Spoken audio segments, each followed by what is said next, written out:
दोस्तों इस वीडियो में धारा 143 और एससी एसटी के भूमि बेचने के प्रबंध के बारे में बात करेंगे। देखिए इस वीडियो में पॉइंट टू पॉइंट बात करेंगे। सबसे पहला पॉइंट होगा कि एससी एसटी भूमि बेचने पर प्रबंध 157 का में क्या क्या प्रबंध लगाए गए हैं, कौन कौन सी कंडीशंस हैं जब एक एससी एसटी वर्ग के लोग अन्य अदर कास्ट को ज़मीन नहीं बेच सकते। सबसे पहला पॉइंट। दूसरा पॉइंट है क्या 143, देखिए जो कृषि की भूमि धारा 143 में घोषित कर दी गई है, क्या वह जमीन एससी एसटी वर्ग के लोग अदर कास्ट को बेच सकते हैं या नहीं। दूसरा पॉइंट। तीसरा पॉइंट है कि 131 खा में भूमिधर बने एससी एसटी को जमीन बेचने पर क्या क्या प्रतिबंध हैं। ठीक है।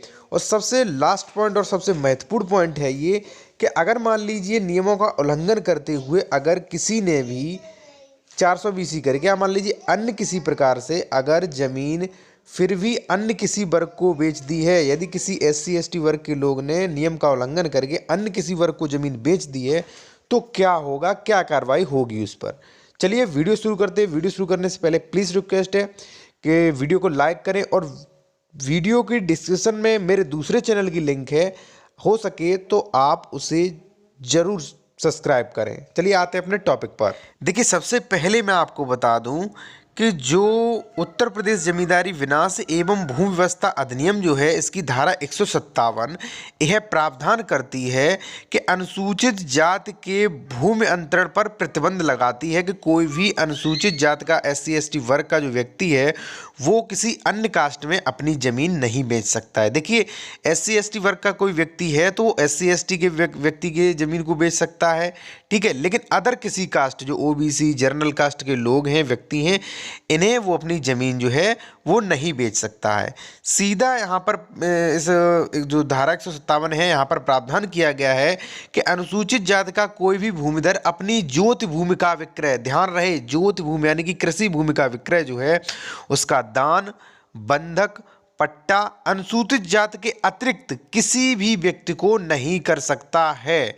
ठीक है। अगर वो करना चाहता है तो कलेक्टर की पूर्वाज्ञा से अंतरण अनुसूचित जाति के अतिरिक्त किसी भी व्यक्ति को किया जा सकता है। आपको यदि अनुसूचित जाति के वर्ग के किसी भी व्यक्ति को अगर किसी दूसरे वर्ग के मान लीजिए ओबीसी या जनरल व्यक्ति के अगर ज़मीन बेचनी है तो वहाँ पर कलेक्टर की आपको वहाँ पर आज्ञा लेनी होती है। ठीक है। लेकिन यहाँ पर एक शर्त और लगाई है कि अगर देखिए अगर किसी भी व्यक्ति के पास जो आज्ञा के लिए आवेदन करता है, भाई जो एससी एसटी व्यक्ति जो है अगर वो किसी ओबीसी या जनरल व्यक्ति को बेच रहा है ज़मीन तो आज्ञा लेने के लिए वो भाई आवेदन करेगा। अगर उस आवेदन के अनुसार उस व्यक्ति के नाम 3/1/8 एकड़ से कम भूमि धारण करता है, अगर उसके पास लगभग, मैं आपको लगभग में बता दूं कि लगभग अगर 3.5 एकड़ से कम जमीन है तो कलेक्टर को भी वहां पर परमिशन देने का अधिकार नहीं होगा।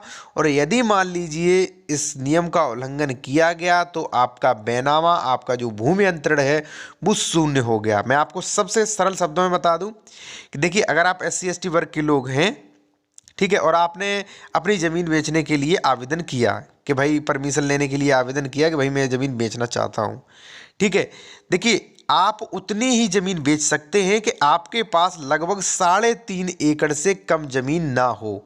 ठीक है।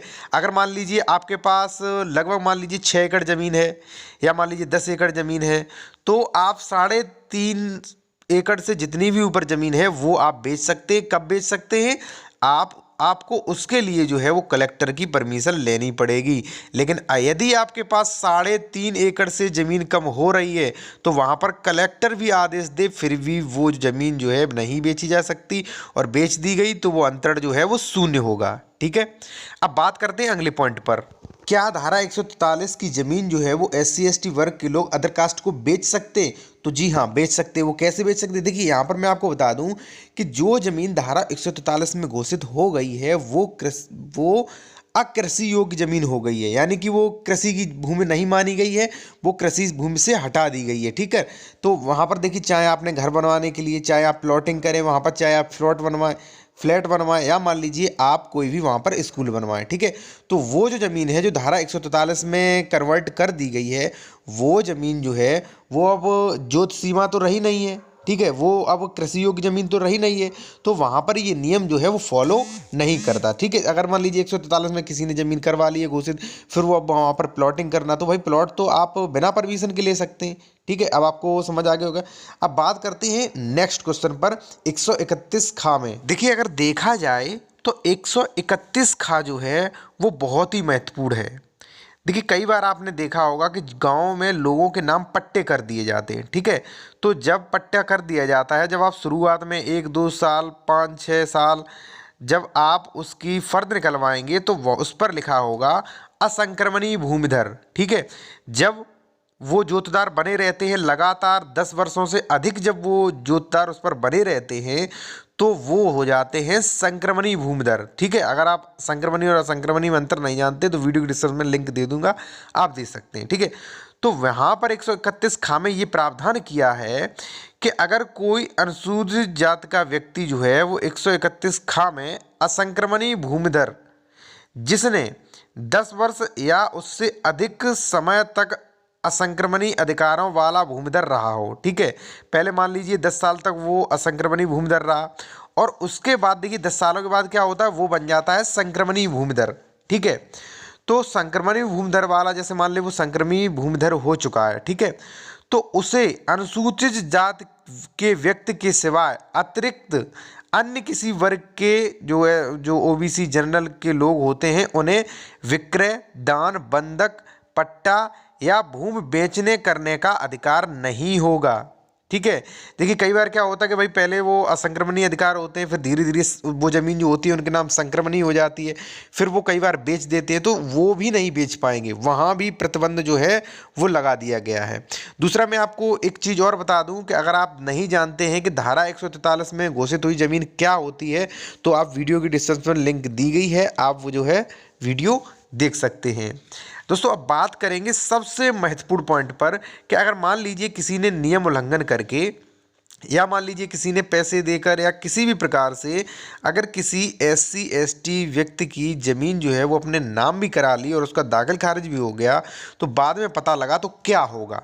तो मैं आपको बता दूं कि जो धारा 167 है वहाँ पर ये प्रावधान किया गया है कि अगर किसी व्यक्ति ने ये नियम उल्लंघन किया और वो ज़मीन जो है वो अपने नाम करवा ली तो वो ज़मीन जो है वो निरस्त हो जाएगी और वो ज़मीन के सारे अधिकार जो हैं वो राज्य सरकार में निहित हो जाएंगे। अगर आपने फ्रॉड किया तो वो ज़मीन जो है जो आपने अपने नाम करा ली है किसी SC ST वर्ग के लोग से फ्रॉड करके, ठीक है, तो वो ज़मीन जो है वो सरकार में निहित हो जाएगी और सारे अधिकार जो है वो सरकार को चले जाएंगे।